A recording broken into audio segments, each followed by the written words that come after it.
Finally historical डेजहरू आउँदैछ Nepali cricket टोलीको लागि।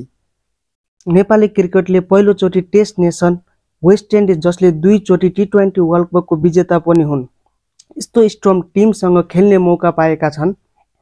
नेपाल र वेस्ट इन्डिज बीचको ऐतिहासिक T20 सिरिज 2025 सेप्टेम्बर 27 देखि 30 सम्म संयुक्त अरब इमिरेट्सको शारजा क्रिकेट स्टेडियममा आयोजना हुने भएको छ। यो सिरिज नेपाल र वेस्ट इन्डिज बीचको पहिलो T20 सिरिज हुनेछ।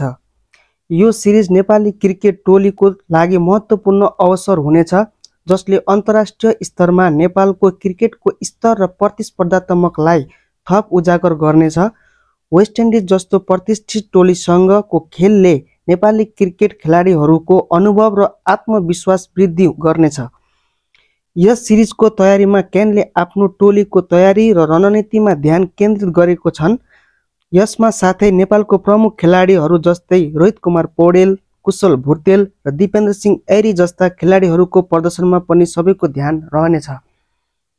के नेपाल यो आउने T20 series West Indies versus नेपालमा के नेपालले वेस्ट इन्डिजलाई हराएर एउटा हिस्टोरिकल डेज बनाउन सक्छन्? तपाईहरुलाई के लाग्छ? आफ्नो धारणा कमेन्टमा राख्न नभुल्नु होला। जय नेपाल र जय नेपाली क्रिकेट।